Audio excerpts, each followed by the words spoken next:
Delhi double murder case, बुजुर्ग दंपत्ति का नाबालिग कातिल बना फिल्मों में स्पॉट बॉय, बालिग मान कोर्ट में मुकदमा शुरू। इस पूरे मामले पर दिल्ली पुलिस ने कोर्ट को बताया कि आरोपी की उम्र 21 साल होने के चलते वह अब बालिग हो चुका है। पुलिस के इस बयान को कोर्ट ने मंजूर कर लिया है। नई दिल्ली अमूमन अपराधी यही सोचते हैं कि वे अगर नाबालिग साबित हो जाएंगे तो हिंदुस्तानी कानून कोर्ट कचहरी और जेल के झंझट से बच जाएंगे। नहीं, ऐसा नहीं है। दिल्ली की एक अदालत ने लूट के बाद बुजुर्ग दंपत्ति का कत्ल करने के वक्त नाबालिग रहे हत्यारोपी के खिलाफ ट्रायल शुरू करने का आदेश दिया है। आरोपी ने मां की मदद से जब डबल मर्डर और लूट की सनसनीखेज वारदात को अंजाम दिया था तब वो नाबालिग था। उसे हिरासत में लेकर बाल सुधार गृह में रखा गया था, जहां से कोविड काल में बाल सुधार गृह में बढ़ती भीड़ कम करने के इरादे से जब इसे कुछ वक्त के लिए रिहा कर दिया गया तो आरोपी फरार होकर मुंबई चला गया। वहां वो फिल्मों और टीवी सीरियल्स में स्पॉट बॉय बन गया। अब दिल्ली पुलिस स्पेशल सेल ने जब पटना से आरोपी को गिरफ्तार करके कोर्ट में पेश किया तो कोर्ट ने आरोपी को बालिग मानते हुए उसके खिलाफ लूट व डबल मर्डर मामले में ट्रायल मुकदमा शुरू करने का आदेश दे दिया। 12 लाख रुपए नकद और जेवरात लूटकर आरोपी फरार। आरोपी को फरार होने के बाद से अब जाकर दिल्ली पुलिस पटना जंक्शन से गिरफ्तार करके ला सकी है। आरोपी का नाम जुबेर आलम उर्फ दानिश है। दानिश ने मां सबीना की मदद से 18 जनवरी 2019 को दक्षिणी दिल्ली स्थित माउंट कैलाश में बुजुर्ग दंपत्ति 77 साल के वीरेंद्र खनेजा और 70 साल की उनकी पत्नी सरला डबल मर्डर की लोहमर्शक घटना को अंजाम देने के बाद आरोपी मौके से 12 लाख रुपए नकद और जेवरात लूटकर फरार हो गया था। इस घटना में गिरफ्तार जुबेर की मां सबीना के साथ सरला भी शामिल थी। बाल सुधार गृह में रखा गया नाबालिग।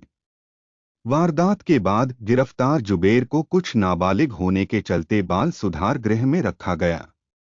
हालांकि पुलिस का तब भी कहना था कि आरोपी बालिग है। बहरहाल जुबेर को बंद रखे हुए कुछ ही महीने बीते थे कि दुनिया में कोरोना सी महामारी फैल गई, जिससे बाल सुधार गृहों और जेलों में बढ़ती भीड़ को कम करने की बात जब आई तो जुबेर को भी कुछ वक्त के लिए हिरासत से बाहर जाने दिया गया। बाल कल्याण समिति के सामने पेश होने से पहले जुबेर फरार, इस शर्त के साथ कि वो बाल सुधार गृह से दी गई बाहर रहने की मोहलत की अवधि खत्म होते ही दोबारा खुद को बाल कल्याण समिति के सामने पेश कर देगा। हुआ मगर इसके एकदम उल्टा। बजाय बाल कल्याण समिति के सामने पेश होने के जुबेर फरार हो गया। तभी से उसकी तलाश में दिल्ली पुलिस की टीमें खाक छान रही थीं। कोर्ट ने खारिज की दलील।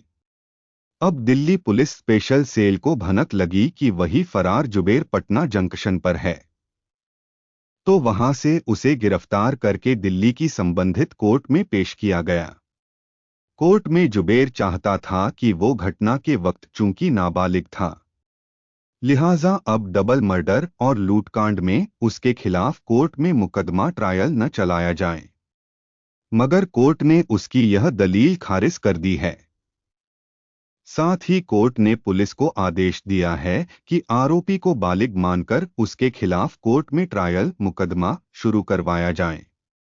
दिल्ली पुलिस स्पेशल सेल के इंस्पेक्टर शिव कुमार की टीम ने कोर्ट को बताया कि इस वक्त आरोपी की उम्र 21 साल होने के चलते वो बालिग हो चुका है। पुलिस के इस कथन को कोर्ट ने मंजूर कर लिया। टीवी सीरियल्स में स्पॉट बॉय का काम करने लगा आरोपी। इन तमाम तथ्यों की पुष्टि टीवी 9 से बातचीत में दिल्ली पुलिस स्पेशल सेल के विशेष आयुक्त हरगोविंद सिंह धालीवाल भी करते हैं। उनके मुताबिक जुबेर के बारे में सबसे पहले intelligence inputs inspector Shiv Kumar के पास ही आ रहा था, जिसमें पता लगा कि फरारी के दौरान आरोपी मुंबई जाकर फिल्मों और टीवी सीरियल्स में स्पॉट बॉय बनकर काम करने लगा है। वहां से पीछा करते करते टीमें पटना जंक्शन तक पहुंच गईं, जहां जुबेर को दबोच लिया गया। गिरफ्तारी के समय आरोपी पटना से प्रयागराज के लिए ट्रेन पर सवार होने ही वाला था। पूरी रात लाशों के साथ ही रहा जुबेर।